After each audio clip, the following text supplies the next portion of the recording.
Il vous respecte tellement qu'il veut vous tuer. Mais c'est complètement crétin. Mais ne cherchez pas à trouver une logique là-dedans. Enfin, c'est crétin comme une tradition. Ne me dites pas que vous allez accepter le combat. Si, mais non, mais si. Mais là, c'est pas pareil, parce que là, c'est un vieux, lui. Il est vieux, il tient plus en l'air, ça risque rien. De toute façon, il est déjà moitié crevé. Mais vous allez pas tuer un vieux? Oh, bah, c'est pas moi qui cherche la merde, hein. Et salut à tous, on se retrouve pour un nouvel épisode de Warhammer Made by Amateur. Pour aujourd'hui, je vous propose une bâche classique. Allez, voilà, on revient aux bases. Une bâche classique qui comprend bien sûr deux races qui sont faites pour ça. Une race qui est extrêmement connue pour sa délicatesse, les orques et gobelins, et une autre race très connue également pour sa diplomatie, les guerriers du chaos. Voilà, alors c'est une bâche complète à 3000 points, voilà, avec déploiement normal, en 6 tours également, pas de scénario pour celle-ci, voilà, on a décidé de se foutre sur la tronche tranquillement. Et là, ce coup-là, surprise, c'est Lucie qui a décidé de prendre les orques et gobelins parce qu'elle voulait les tester. Et de mon côté, j'ai pris mes guerriers du chaos pour un malin plaisir de brutalité. Voilà, alors pour 3000 points, Lucie, qu'est-ce qu'elle a pris en orque et gobelin? Elle a pris donc un seigneur orque noir hein, avec plus 2 attaques, une armure de 3+, une invule de 6+, et la ténacité. Elle a pris un grand chaman orque sauvage niveau 4 avec la tête réduite de la chance. En héros, elle a pris un chef orque noir, grande bannière, bouclier et un chaman gobelin niveau 2. Pour la magie, son grand chaman orque sauvage a eu alors il a eu le crasse-tête, le coup de boule, la main d'Ogor qui est le dunaire, pas trop mal. Du côté de son gobelin, elle a eu par contre un très bon jet car elle a eu les attaques empoisonnées données à un régiment ou alors le petit poignard perfide, sœur primaire. Pas trop mal. Après, en unité de base, elle a donc pris quasiment que des orques, hein, pour se faire plaisir. Elle a pris 20 petits gobelins de la nuit avec 3 fanatiques archers, parce qu'il faut bien en avoir. Sinon, elle a pris 20 orques état-major complet, 29 orques costos état-major complet lance-bouclier, 39 orques sauvages état-major complet, 2 qui coupent et gros qui trou. En unité spéciale, 29 orques noirs état-major complet avec bouclier. Ensuite, elle a pris 10 orques sauvages montés état-major complet lance et bouclier. Elle a pris 5 orques montés état-major complet lance et bouclier. Elle a pris 2 chars orques et une Narak Narok. Donc déjà une bonne grosse armée orque et gobelins très nombreuse. De mon côté, eh bien, j'ai gardé en fait quasiment la même liste que j'avais quand j'ai affronté Arthur pour la bataille de Krakadrak, mais j'ai rajouté pour 3000 points et se faire un petit plaisir. Donc j'ai pris mon seigneur du chaos de Tzinch avec l'invulnérable passé à 3+, la stupidité la frappe toujours en premier, la relance des invulnérables qui donne 1 et l'épée tueuse de héros parce que c'est un bon boucher. En héros, j'ai pris mon sorcier du chaos de Tzinch avec plus un sort, le niveau 2 et le souffle, force 4. J'ai pris un héros exalté de Tzinch en GB avec une armure de 1+, en tout, avec son bouclier et la couronne de ténacité. En unité de base, j'ai pris mon bloc de 21 guerriers du chaos de Tzinch, avec état-major complet, bouclier et l'étendard de fournaise. On dit si on lui tire dessus, et bien sur 2+, la force de l'attaque est divisée par 2, et si je fais un 1, c'est la force de l'attaque est doublée. Mais bon, pour les tirs orques et gobelins, c'est pas très grave. J'ai pris 2 chars du chaos de Tzinch, j'ai pris 5 cavaliers maraudeurs de Tzinch avec lance et bouclier. Alors ce sont des rabatteurs de Slanesh, mais ils comptent comme des cavaliers légers de base. En unité spéciale, j'ai pris 10 chevaliers du chaos avec état-major complet plus 1 en force, avec grâce aux armes ensorcelées de leur bouclier. J'ai pris une chimère, souffle force 4 et une régénération. 3 dragons ogres avec des halbardes, un char éventreur de Tzinch et un hôtel du chaos de Tzinch. Et en unité rare, mon dragon ogre Sagos et l'enfant du chaos de Tzinch avec le souffle force 3. Voilà, donc on a déjà de bons bourrins, c'est pas trop mal. Pour ma magie, je suis pas trop mal tombé, j'ai pris un feu bleu, j'ai eu la traîtrise de Tzinch et j'ai eu la porte sur l'enfer, donc le sort le plus puissant de Tzinch. Donc pas trop mal. Pour le déploiement, eh bien on a fait un déploiement classique, ce qui fait que mes guerriers du chaos se sont alignés d'une façon assez logique, avec mes cavaleries légères sur mes côtés, enfin mes cavaleries sur les côtés, légères et lourdes. J'ai mis en plein centre mon hôtel du chaos, ma chimère, j'ai mis également mon gros bloc de guerriers du chaos sur mon flanc gauche, avec mes dragons ogres, et sur mon flanc droit j'ai mis mes chars, bien entendu avec mon enfant du chaos et mon dragon ogre Sagos. En face, Lucie a placé comme elle pouvait, parce qu'on s'était mis à une table forestière avec mon nouveau tapis de forêt. Et ça faisait beaucoup de troupes de son côté, donc pareil, elle a mis ses cavaleries sur les côtés, avec ses orques sauvages montés sur le côté droit, et ses orques avec les gobelins sur le côté gauche, ses orques sauvages sur son flanc gauche, son Arachnarok, ses orques noirs et ses costos en plein centre, quelques orques et quelques chars flanqués pour tout ça. Voilà, donc on est bon pour le déploiement. Je fais ma petite avant-garde avec mes rabatteurs, avec cavaliers légers, j'aurai du mal. Avec mes cavaliers légers vers le centre de la table, parce que je vais pas les sacrifier tout de suite, il faut que je temporise au mieux possible. Par contre, au jet, ça a été Lucie qui a eu le premier tour. Donc on est parti pour cette bataille de bâche à 3000 points. Guerrier du chaos contre orques et gobelins. Allez, bonne partie. Alors le premier tour des orques et gobelins, Lucie jette un nombre de dés impressionnant pour l'animosité et ne fait rien. Bon, alors ça déjà ça commence vraiment bien. Pour ce qui est des mouvements, c'est tout simple, elle avance véritablement toute sa ligne. Elle provoque un gros entonnoir avec ses cavaleries, elle avance très très vite avec ses chars également. Pour ce qui est de ses troupes, les orques sauvages, les orques et l'Arachnarok vont sur le flanc gauche, les orques noirs, les costauds et les deux chars s'occupent de faire un entonnoir sur le flanc droit, flanqué à chaque fois de cavalerie, donc c'est pas trop mal. Elle me met énormément de pression parce qu'elle a un avantage numérique colossal. Pour ce qui est de la magie, elle fait 4 et 2, donc pas trop mal. Par contre, je fais une canalisation. Donc elle tente une main de gorque sur les gobelins, elle est lancée mais je la dissipe. Et derrière, elle tente un crasse-tête sur mon Dragon Rock Sagos, mais elle le loupe. Donc ça va pas trop mal. Pas de tir, pas de corps à corps. Donc on passe directement à mon premier tour. Pour le premier tour des guerriers du chaos, moi aussi j'avance mes troupes, du mieux que je peux. Je ne déclare pas de charge, parce que ça sert à rien du tout. J'ai pas envie d'envoyer déjà au premier tour des attaques. Donc je fais avancer mes troupes. Mon enfant du chaos, il fait un 6 de mouvement. Pour ce qui est de mes cavaleries légères, elles passent en fait derrière la ligne orque, entre les cavaliers lourds sauvages et les chars. Et pour ce qui est du reste, j'avance petit à petit. Voilà, je réoriente mes chevaliers, mes chars. Je mets bien mes chars, mon enfant du chaos et mon dragon rock Sagos, pas alignés, vraiment en escalier, comme ça si jamais il y en a un qui s'est roulé dessus, les autres servent de blocage, ou alors s'il arrive à tenir, les autres peuvent venir l'aider. Pour ce qui est de la magie, je fais 6 et 3, donc je suis pas trop mécontent. Pas de canalisation des deux côtés, donc je tente une porte sur l'enfer sur les orques noirs qui passent, et je fais 10 touches force 6. Pas mal. Ah, j'aurais bien aimé le 11 touches, mais non, j'en ai fait que 10. Donc 10 touches force 6, je tue 8 orques noirs. Par contre, avec la règle de feu bleu de Zinch, ils font un test d'endurance. Ils le réussissent, ce qui fait qu'ils ont une régénération 6+ derrière. Ensuite, je relance un feu bleu sur les orques noirs. Je le passe, et Lucie loupe sa dissipation. Et je fais 6 touches force 3, donc je ne fais qu'un seul mort, grâce à la régène que je viens de lui donner juste avant. Et il réussit encore un test d'endurance et passe donc à une régène 5+ qu'à la fin de la partie. Pas mal les orques noirs, pas mal du tout. Donc pas de tir pour les gars du chaos, pas de corps à corps. Donc voilà pour le premier tour. Je provoque les premières pertes, mais attention à ne pas se faire avoir avec ces orques et gobelins. Je les connais par cœur. Lucie s'amuse à jouer une énorme partie avec. On va voir ce que ça va donner en termes de bâchage. Le deuxième tour des orques et gobelins. Animosité, rien du tout. Bien joué Lucie. Donc les mouvements, c'est parti, elle déclare ses premières charges.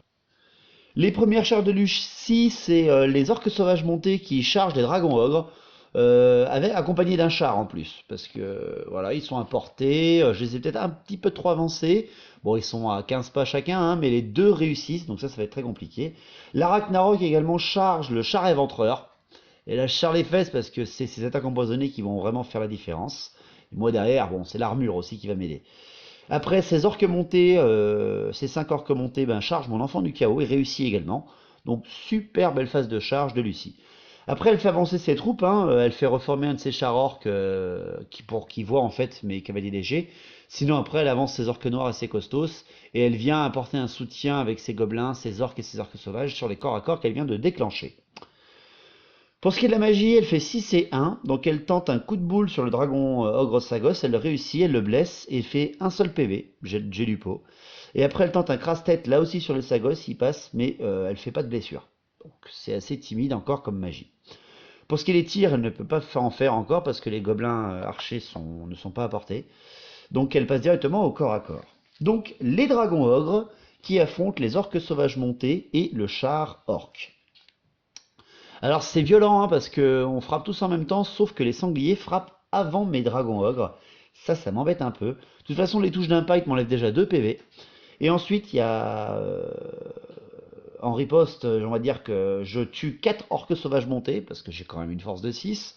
Ça rigole pas mal.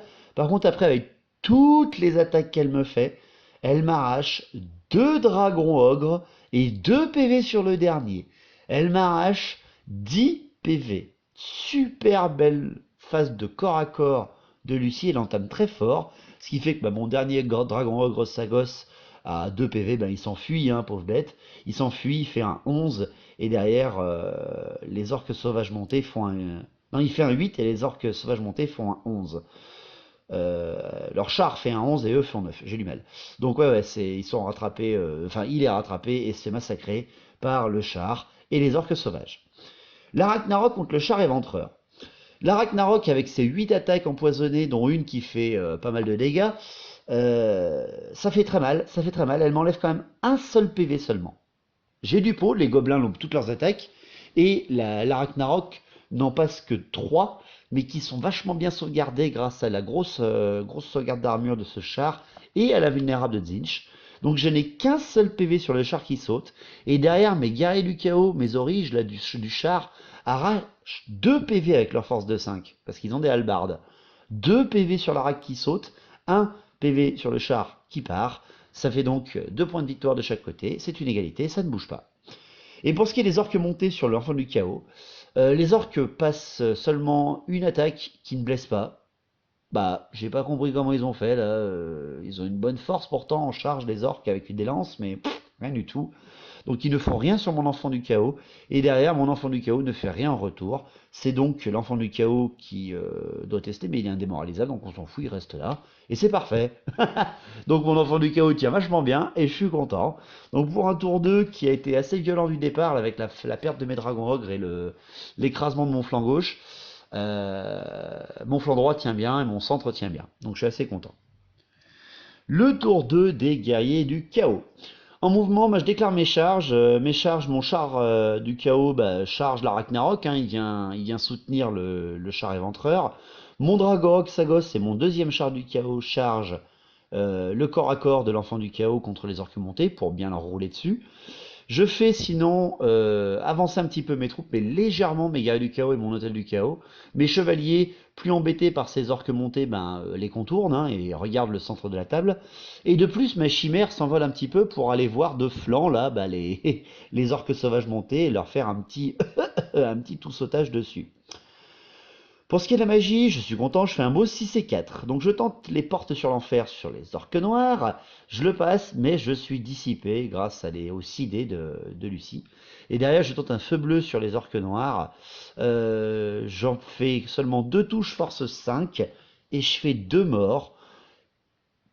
C'est pas trop mal, enfin je fais un mort véritablement, et ensuite ils loupent leur test d'endurance, encore une fois à cause du feu bleu de Tzeentch, et là perdent un deuxième orc. Donc c'est mou, mais ça passe. Voilà, c'est toujours ça. Après, il me reste quelques dés pour passer mon hôtel. À un dé, je passe mon hôtel, je lance, je le loupe, malheureusement. Donc j'aurais bien voulu avoir un petit boost sur mes guerriers du chaos, là, mais bon, tant pis. Toujours pas de tir. Enfin, si, toujours de tir. Toujours un gros tir. La chimère. La chimère crache sur les orques sauvages montés. Avec sa force de 4. Sur les 6, elle en bute 3. Pas mal. J'aurais voulu un peu plus, mais c'est quand même pas mal. Pour les corps à corps. Les corps à corps, le char éventreur plus le char du chaos qui affronte la Ragnarok. Il y a 3 PV sur la Ragnarok qui saute. Par contre, le char éventreur, là, ce coup-là, il se fait péter la tronche. Ah ouais, là, malgré ces 4 PV là qui lui restaient, pouf, il part en morceaux, surtout qu'elle en fait, elle arrive à passer son attaque empoisonnée à multi-blessures et que je ne sauvegarde pas. Donc c'est sûr, ça va bien plus vite. Pour ce qui est du char derrière, hein, vu que le char éventreur est mort au corps à corps, il a chargé, il a enlevé 3 PV, l'autre elle a enlevé 4 PV, ça reste là, hein, ça bouge pas. Et ouais, quand il n'y a pas beaucoup de bonus fixes, l'un et l'autre, ils se débrouillent pas trop mal. Pour ce qui est des orques montés qui affrontent l'enfant du chaos, le dragon Oxagos et le char, bon bah là je vous fais aucun dessin, hein. Rien qu'avec les touches d'impact et les attaques du dragon Oxagos et des origes, les orques sont explosés. Et je ne pars pas en irrésistible, je reforme mon unité et ma ligne pour qu'elle puisse voir tous les orques sauvages, les orques, etc. Là aussi je les aligne pas, hein, comme d'habitude je fais toujours un escalier pour éviter de me faire choper avec la grosse horde qui arrive en face. Donc un tour 2 qui revient un petit peu dans mon camp là. Elle a percé mon flanc gauche, mais mon flanc droit bien résisté et a repoussé. Par contre, il reste encore beaucoup de choses en face. Le tour 3. Tour 3 des orques et gobelins. Lucie jette pour l'animosité et fait encore rien du tout. En même temps, dès qu'ils sont corps à corps, ils ont plus d'animosité. Et vu qu'elle a mis des chefs orques noirs un peu partout, ils serrent un peu les fesses, les orques. Donc elle déclare des charges, encore, elle y retourne. Elle envoie ses costauds sur mes guerriers du chaos, par contre elle loupe sa charge, c'est un peu dommage. Elle envoie également sa horde d'orques sauvages sur le dragon Oxagos, et elle y arrive. Et après elle fait avancer les orques noirs, pour qu'ils soient sur la même ligne que les costauds, voilà, pour un petit peu leur apporter le soutien, parce qu'ils ont loupé leur charge. Après, les orques se mettent derrière le corps à corps des orques sauvages pour leur apporter un soutien. De plus, les gobelins avancent à 8 pas des chevaliers du chaos, exprès, bien entendu, vu qu'ils voient le flanc de la horde qui est autocontact, et ils libèrent leurs fanatiques. Il y a un fanatique qui traverse et qui fait un mort, et après il reste 2 fanatiques placés trop court, et un qui est pile poil devant les chevaliers. De plus, il y a une reformation des orques sauvages et du char sur le flanc droit de Lucie. Pour la magie, les vents de magie se calment, elle fait 1 et 2, voilà, un tout petit jet. Donc elle tente un dunaire qui est lancé sur les orques sauvages et elle le passe. Et moi j'arrive pas à le dissiper. Bravo, bien joué Lucie. Du côté des tirs, les gobelins font leurs 20 tirs sur les chevaliers du chaos et ils blessent 2 fois et ils ne font rien. Ah, les mecs c'est des tanks, hein. Ils risquent pas de se faire avoir avec des flèches en mousse. Donc voilà pour les tirs, c'était brutal. Passons donc au corps à corps. Donc la Ragnarok qui affronte le char du chaos, encore les origes qui enlèvent 2 PV à la Ragnarok et 3 PV sur le char du chaos qui saute. Le char teste mais reste. C'est violent là, ce monstre contre ces chars. Je l'affaiblis, mais elle me fait mal quand même. Le dragon Oxagos qui affronte les orques sauvages. Je bousille 2 orques, même avec mon piétinement, et derrière il m'enlève 3 PV sur mon Sagos. Donc là c'est pas pareil, hein. Avec tous les bonus fixes qu'il me fait, mon Sagos il s'enfuit, hein. Et les orques sauvages, ils font une charge irrésistible sur le char du chaos qui est juste derrière. Heureusement que j'avais mis l'escalier pour ne pas me faire avoir. Donc pas trop mal là, je suis un petit peu déçu quand même de mon Sagos, hein. Voilà, j'aurais voulu mieux. Surtout qu'il n'en tue que 2 quoi. Il loupe 3 attaques, il a une sauvegarde à 5+, et derrière son piétinement fait un seul mort. C'est dégueulasse, franchement c'est nul. Donc pour mon tour 3, il va falloir rattraper ça. Tour 3 des guerriers du chaos, déclaration de charge des chevaliers du chaos sur le flanc des orques sauvages, parce que je veux y aller, hein, même s'il y a un fanatique sur le chemin. J'envoie également mon enfant du chaos de front sur ce régiment pour aller aider le char. Les chevaliers traversent donc un fanatique qui fait, à 2D, 11 touches, force 5. Oh là là là là là, c'est terrible. 11 touches, force 5 dans ma tronche, et j'ai du pot. Lucie ne me tue qu'un seul chevalier. Waouh, pas mal. Donc ils arrivent au corps à corps.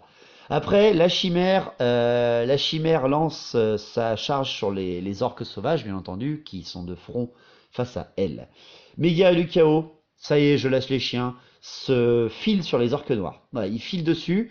Je maximise les attaques pour n'avoir que les orques noirs et non pas les costauds à côté au corps à corps. Voilà. Et de plus, l'hôtel se rapproche pour voir les costauds leur bloquer l'accès à mon flanc et surtout pour apporter son soutien sur l'hôtel. Enfin, je remobilise encore mes cavaliers légers, je ne l'ai pas dit au tour 2, mais je le refais au tour 3, pour qu'ils fassent tourner en bourrique le char orc. Voilà. À la magie, je fais 5 et 4, donc moi, franchement, la magie est très violente avec moi. Donc, bon, Lucie fait une petite canalisation orque noir, mais voilà, c'est toujours ça. Je lance une traîtrise de Zinch sur les orques noirs, vu que je suis au corps à corps contre eux. Elle passe, mais je suis dissipé. Et derrière, avec mon hôtel, je lance à 3D, je le passe. Et c'est parti, je choisis donc un des 3 héros à côté de moi, je fais 3, donc c'est parfait. Mon sorcier gagne plus en endurance grâce à un petit point de Nurgle. Mon guerrier grande bannière gagne plus une attaque, c'est parfait aussi. Et mon général du chaos obtient plus en force. Ah, ben c'est parfait, merci l'hôtel du chaos, c'est génial. Toujours pas de tir, donc je passe au corps à corps. Ma chimère qui affronte les orques sauvages montés, bon, sans souci, elle explose des orques sauvages. Elle se reforme d'ailleurs pour voir le char qui la voit très bien là de front et éviter de se faire avoir sur un côté. Les orques sauvages qui affrontent les chevaliers, l'enfant du chaos, le char, l'enfant du chaos se fait péter la tronche. Il y a 2 chevaliers qui crèvent, il y a 5 orques sauvages qui meurent, et derrière, c'est mes guerriers du chaos qui doivent tester, mais qui restent au corps à corps et encore heureux. Il y a encore énormément de bonus fixes sur cette horde, qui est dégueulasse parce que, bah voilà, hein, ils ont encore le dunaire du tour d'avant qui fonctionne. Donc c'est pas pareil là, ça fait quand même mal. Voilà. Donc faut surtout pas que je me fasse avoir. Ça serait vexant un petit peu parce que voilà, le flanc droit là, si mon flanc droit s'il craque, je vais être vraiment dans la mouise. Après, pour ce qui est du dernier corps à corps, le centre, les guerriers du chaos avec le sorcier, la grande bannière et le général qui affrontent les orques noirs. Bien sûr, je déclare un défi avec mon général qui est relevé par le général de Lucie. On fait le duel à la fin parce que c'était plus classe. Les orques noirs contre les guerriers du chaos. Les orques noirs prennent armes lourdes, donc j'en bousille 5 avant qu'ils fassent quoi que ce soit. Par contre, après un retour, ils me bousillent 6 guerriers du chaos. Et en plus, ils me bousillent le sorcier du chaos. Aïe! Alors ça, par contre, ça fait mal. Franchement, c'était une douleur insupportable. Pour ce qui est après du duel, par contre, je me fais extrêmement plaisir parce que, comme vous l'avez su, contre déjà un général nain, mon général Gaël Chaos est un rouleau compresseur. Mais alors, même contre un général orque noir, je m'y attendais pas. Vu qu'il a l'épée tueuse de héros, ben, il fait extrêmement mal. Ce qui fait qu'en fait, il explose le général orque noir avant de faire quoi que ce soit. Ben ouais, hein, ça lui fait 6 attaques CC9 force 7 relançables pour les toucher. C'est un peu dégueulasse, je suis d'accord, mais voilà, bon ben Lucie apprend là aussi dans la douleur que les guerriers du chaos ne sont pas à laisser en reste. Les orques noirs testent et font un bon 4 en test de commandement et restent sans aucun problème. Bien joué, franchement c'était beau. Donc ben, il reste au corps à corps et ainsi se termine le tour 3. Il y a du sang, il y a des morts, il y a de la tête coupée, c'est cool comme on aime, mais la violence c'est encore pas très loin.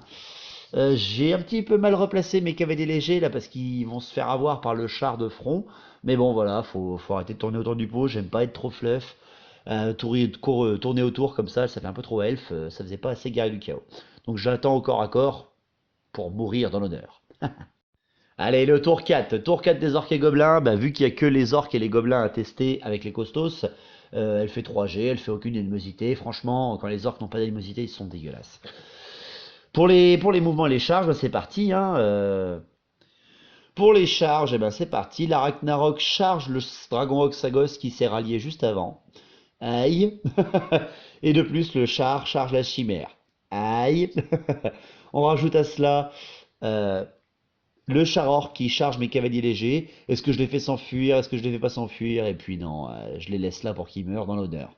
Et enfin, les costauds chargent l'hôtel. Pouf! Eh ben ça en fait tout ça. Hein. Pour ce qui est du reste, eh ben, les gobelins avancent et les orques également, légèrement derrière le corps à corps des orques sauvages, pour aller faire une belle charge peut-être en tour 5. Pour ce qui est de la magie, bah encore une fois, Lucie fait double 2, donc c'est compliqué. Elle lance du nerf, elle le passe, mais là, ce coup-là, je le dissipe avec un super beau double 6. Elle était un peu déçue, mais bon, voilà. Là, les orques sauvages vont plus souffrir. Pas de tir, parce que les gobelins n'ont aucune cible éligible, donc directement, on retourne dans la bâche du corps à corps. Le char qui affronte les cavaliers légers, bon bah là il n'y a aucun souci, il me fait 6 touches d'impact, ben, les cavaliers légers sont sautés rien qu'aux touches d'impact, je suis très déçu, mais bon voilà, c'est dans la gamme. Le char d'ailleurs se reforme derrière. La chimère contre l'autre char orc. Il y a un PV qui saute sur ma chimère et 2 PV qui sautent sur le char. Donc c'est encore une fois une égalité. Monstre contre char, hein, toujours pareil. Donc beau statu quo. Pour ce qui est du Sagot contre la Ragnarok, les deux frappent en même temps, initiative 4, je savais pas. Donc c'est radical, hein. Le Sagos il lève son attaque, elle a plus qu'un seul PV en face, hein. Il suffit qu'il en passe un seul pour la péter. Par contre, lui en face il est extrêmement blessé, il a aussi plus que 2 PV. Donc ça va être très très très compliqué. Donc c'est très simple, hein. La Ragnarok explose le Dragon Hawk Sagos. Par contre, le Dragon Hawk Sagos, lui, avant de se faire empaler par les pattes de la Ragnarok, lève sa hache, il se fait empaler et abat sa hache sur la tronche de la Ragnarok. Et les deux monstres s'oblitèrent en même temps. Ça, c'était joli. Ça, c'était thématique et c'était classe. Super belle partie. La Ragnarok, elle a roulé sur tout ce qu'il y avait en face, mais elle se fait avoir par un autre monstre au dernier moment. Le Dragon Hawk Sagos là, sauve un peu l'honneur en arrachant cette Ragnarok, certes très animée, mais dans une belle phase. Pour ce qui est après des orques sauvages qui affrontent les chevaliers et le char. Le char se fait péter la tronche, et derrière il y a 6 orques sauvages qui meurent. Donc les orques testent et ils restent. Par contre ils se reforment contre les chevaliers du chaos pour les voir de front et conserver un petit peu d'avantage. Par contre ils perdent leur frénésie. Après derrière les costos qui affrontent l'hôtel, il y a 3 costos qui meurent. Parce que l'hôtel se défend quand même pas trop mal. Par contre, après, il y a 3 PV sur l'hôtel qui sautent, avec déjà l'arme lourde qui est prise par le chef orque noir, et aussi par les nombreuses attaques force 5 des costos. Donc ça fait très mal. Bien sûr, avec tous les bonus fixes que possèdent les costos, l'hôtel s'enfuit. Il fait un beau 11, et les costos ne font qu'un 6 pour le rattraper. Donc ça me va pas trop mal. Et enfin, pour terminer, les orques noirs qui affrontent les guerriers du chaos avec leurs 2 généraux, enfin leur général et leur grande bannière. Il y a 8 orques noirs qui meurent, et il y a un seul guerrier du chaos qui crève. Donc derrière, les orques noirs doivent tester pour rester au corps à corps. Et ils font un double 1. Oh là là, Lucie. Donc courage insensé, ils sont plus que 4 contre une douzaine. Donc ils vont rester là les mecs, ils vont rester là jusqu'à la mort. Très belle phase là de Lucie, c'était très beau. Des combats comme on les aime. Et par contre, voilà, ça nettoie. Il n'y a plus grand chose déjà à plusieurs endroits là, que c'était très massif. Il y a déjà plus grand monde. Par contre, je subis énormément. Il lui reste encore beaucoup de troupes. Moi, c'est plus que mon bloc qui est là. Il faut surtout pas que je pète mon bloc. Donc le tour 4 des guerriers du chaos, ralliement de l'hôtel, je le réussis. Ouf. Et encore heureux. Donc je le remets en face des costos pour le prochain tour. Ma magie, je fais 3 et 1, donc je tente mon hôtel, mais je suis dissipé sans vraiment de problème. Et derrière, au tir, je peux rien faire, donc directement corps à corps. La chimère qui affronte son char, il y a un PV sur le char qui saute, mais il reste. Voilà, parce que la chimère a quand même la régène. Donc voilà, ça reste là encore une fois. Les orques noirs contre les guerriers du chaos, là, c'est sûr que mon général, il explose les 4 derniers orques noirs sans vraiment de problème. Et il se reforme pour être devant le char, en fait, qui arrivera certainement au tour d'après. Et les chevaliers du chaos qui affrontent les orques sauvages. Il y a 2 orques qui meurent, et les chevaliers n'ont rien. Donc voilà, ça reste encore une fois là, hein. Les orques sont avec leur génie, leur grand chaman, et ça bouge pas. Donc là, les orques prouvent que leur nombre leur permet de rivaliser avec la violence des guerriers du chaos. C'est kiff en termes de violence, franchement là c'est plaisant. Lucie, ça l'a changé beaucoup des elfes, mais alors franchement, c'était drôle. Donc voilà pour le tour 4. Le tour 5 de Lucie, tour 5 des orques et gobelins. Animosité, toujours rien, on continue. Déclaration des charges, les orques qui chargent le front des chevaliers pour aller aider les orques sauvages, ça passe. Déclaration de charge des costos sur l'hôtel, ça passe. Déclaration de charge du char sur les guerriers du chaos, ça passe. Pas mal, elle est violente. Elle avance un petit peu avec ses gobelins pour apporter un soutien moral, comme tout gobelin qui se respecte, mais aussi pour approcher son petit chaman que j'avais oublié là, vers le corps à corps des orques sauvages. La magie, elle fait 5 et 3, donc on en parlait, ça se réveille. Pour ce qui est du dunaire, elle le passe sur ses orques et ses orques sauvages, bien joué. Et en plus, elle passe les attaques empoisonnées grâce au petit chaman gobelin que je viens de préciser, sur ses orques sauvages. Pas mal. Donc là, mes chevaliers vont beaucoup plus avoir de mal à affronter cette soixantaine d'orques qui l'attaquent. Toujours pas de tir parce que les gobelins ont avancé et ne voient rien. Ils sont là juste pour porter les fanatiques, qui sont d'ailleurs morts, j'ai oublié de le préciser, au tour 3 et au tour 4, hein, qui en ayant servi pas à grand chose. Pour ce qui est des corps à corps, les corps à corps des chevaliers contre, pardon, des chars contre, du char contre les guerriers du chaos, deux guerriers du chaos qui sautent grâce aux touches d'impact. Par contre après, mon général approche et explose le char sans vraiment de problème. D'ailleurs, mes chevaliers du chaos se reforment à 180 degrés pour voir le corps à corps des costos et de la chimère. La chimère justement contre le char, la chimère tue le char, voilà, et elle se reforme elle aussi pour pouvoir voir les costos. Et enfin, l'hôtel, enfin pas enfin, mais l'hôtel plus les costos, qui affronte les costos, l'hôtel crève. Ah ben il avait plus que 2 PV, ils me refont une super belle charge, très très belle action là de Lucie. Elle roule sur mon hôtel, mais malgré son invulnérable de 3+, hein, et elle reforme ses costos pour qu'ils voient la chimère, mais aussi les guerriers du chaos de front. Et enfin les chevaliers contre les orques et les orques sauvages. Je tue 3 orques sauvages parce que je frappe avant, mais derrière je perds 4 chevaliers. Bah ouais, hein, dès qu'ils ont l'attaque empoisonnée et qu'ils relancent les mecs pour toucher, c'est pas pareil, hein, ça fait extrêmement mal. Donc ben ils sortent de table, bien entendu, hein, parce qu'ils sont au bord. Et ben derrière moi, je n'ai plus qu'à subir, parce que Lucie reforme ses orques sauvages et ses orques pour qu'ils voient le centre de la table. Ils sont un peu loin, mais là elle vient de nettoyer tout son flanc gauche en fait. Il n'y a plus rien. Et moi, je n'ai plus que 2 régiments, elle en dispose encore de 4. Donc ça va être très compliqué pour mon tour 5. Donc mon tour 5, déclaration de charge, j'y vais hein, pour essayer d'arracher les derniers points. Je charge avec ma chimère et mes guerriers du chaos, avec mon général et ma grande bannière sur les costos. Je réussis les 2 charges. Pour la magie, j'ai plus d'hôtel, j'ai plus rien, donc ça sert plus à rien, j'ai toujours plus de tir. Donc au corps à corps, je déclare un duel bien sûr de mon général, qui est relevé par la grande bannière orc et goblin. Oh, elle est optimiste. Euh, Est-ce que c'est bien normal de préciser que mon général a explosé la grande bannière orque noire? Oui, bon, c'est logique, hein. Toujours aussi violent, mon général, en duel. Après, il y a 7 costauds qui sautent, grâce aux attaques de la chimère et surtout des guerriers du chaos. Et derrière, par contre, la force 5 avec les lances des costos explose les derniers PV de la chimère, malgré sa régène. Alors ça par contre je m'y attendais pas, donc bien joué. Et en plus un petit guerrier du chaos aussi, 2 guerriers du chaos perdent la vie, encore une fois. Donc il faut s'en méfier de ces costauds. C'est un peu comme les longues-barres naines, hein. On se dit ouais c'est des unités de base, faut pas trop s'y fier, mais alors frapper sur 3 rangs à force 5, les orques ils rigolent pas quand même, hein, pour le premier round. Donc mes guerriers du chaos gagnent, mais les costauds sont toujours indomptables, donc ils restent à commandement 7 sans problème. Donc le tour 5 qui termine encore sur de la bonne bâche, qui n'est pas terminé vu que les costauds sont toujours là. Donc on passe directement au tour 6. Tour 6 de Lucie, animosité, ça serait bien qu'elle en ait un petit peu. Mais non, Gork est mort, qui est bien avec elle.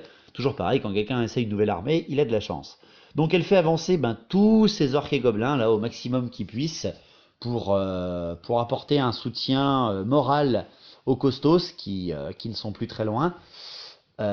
C'est quand même c'est quand même impressionnant là le corps à corps, hein. J'ai encore énormément de troupes qui arrivent, ça va être très très dur. Pour ce qui est de la magie, elle fait 5 et 1, donc elle tente les attaques empoisonnées sur les costos, mais je le dissipe. Et derrière, elle tente le dunaire, elle le passe à 3D pile poil, elle fait 11. Mais ce qui est dommage, c'est que les orques sont vachement loin, elle n'a qu'une portée de 2D6 autour. Et les orques n'auront pas le dunaire, elle fait un petit 8, et ils sont à 12 pas, c'est compliqué. Donc bon, fallait le tenter, hein, mais malheureusement ça passe pas. Les tirs, on s'en fout, vu que j'ai plus qu'un seul régiment qui est déjà au corps à corps. Donc le corps à corps des costos contre les guerriers du chaos avec leur général. Eh bien je tue 4 costos seulement. Ouais, je me fatigue un peu. Et il y a 2 de mes guerriers du chaos qui meurent encore à cause des costos. Donc les costos sont toujours indomptables à juste un mec près. Donc il reste à commandement 7. Bien joué. Donc pour terminer, mon tour 6. Mon tour 6, j'ai plus rien à faire à part mon corps à corps pour essayer d'arracher les points des costos. Et là, mon général s'énerve, la grande bannière s'énerve, et en plus, mes guerriers du chaos commencent un peu à se réveiller. Il y a 6 costos qui meurent, et je ne perds qu'un seul guerrier du chaos. Les costos perdent leur indomptabilité, ils testent, et ils se loupent. Ils s'enfuient de 7, et mes guerriers du chaos font un beau 10. Donc je les rattrape sans vraiment de soucis, et je leur explose la tronche d'une façon assez violente. Donc après, la partie se termine comme ça. Techniquement, là, je me fais rouler sur la tronche s'il reste un tour de plus. Parce que les gars du chaos sont un peu de flanc par rapport à la horde et par rapport au gob. Donc c'est monstrueux. J'ai pas dit ce qu'avait gagné mon général du chaos contre à chaque duel qu'il avait remporté, parce que c'est tout simple, à chaque fois, ça a été soit plus ça en CT, soit l'œil se ferme. Donc c'était pas vraiment utile. Voilà, je l'ai pas précisé parce que c'était aucune incidence sur la partie. Mais bon voilà, grosse partie. On va compter parce que moi techniquement, bah, il me reste plus qu'un seul régiment et 2 héros. Et à Lucie quand même, il lui reste un général, enfin un seigneur, un héros et 3 régiments. Donc on va voir un petit peu les points de victoire. Donc pour le décompte final des orques et gobelins sur 3000 points, en ayant arraché quasiment tous mes régiments, en fait, quasiment tout, sauf un seul, et moi, mon sorcier du chaos, ils empochent 2059 points de victoire. 2059 points de victoire pour les orques et gobelins. C'est pas mal. Et derrière, mes guerriers du chaos, qui ont arraché quand même pas mal de troupes, mais surtout qui ont tué le général, qui empoche donc les points, et qui ont tué la grande bannière, qui empoche là aussi les points, eh ben, ils ont 2089 points de victoire. Donc, avec seulement 30 points de décalage entre nous, seulement 30 points, c'est infime à 3000 points, bah c'est une égalité. Mais franchement, je laisse la victoire morale à Lucie parce qu'il lui reste 3 régiments et un tour de plus, elle me ruinait la tronche. Mais quand même, j'arrache l'égalité, je suis assez content. Ça prouve que pour ce qui est de la bâche pure et dure, autant les orques que les guerriers du chaos sont égaux. Donc voilà, j'espère que ce rapport de bataille vous aura plu. Voilà, c'est un petit peu court, mais bon, c'est pour marquer l'ensemble. Vous avez vu que le soclage des figurines commence à passer, parce que j'ai récupéré enfin de quoi socler. Je pense finir de socler toutes mes troupes avant la fin, je sais pas, du printemps, parce que j'ai quand même pas mal de troupes. Donc voilà, on verra. Pour les prochaines parties, eh bien, vous en verrez certainement tourner sur plusieurs petites thématiques, des parties peut-être un peu plus réduites. Mais bon, voilà, et surtout la fin de la campagne qui ne va pas tarder d'arriver. Donc voilà, portez-vous bien, merci à vous, merci de continuer à suivre et de vos commentaires, ça fait toujours plaisir. Et écoutez, ben, on se revoit bientôt, portez-vous bien, et longue vie à Battle, au vrai Battle. Allez, à la prochaine.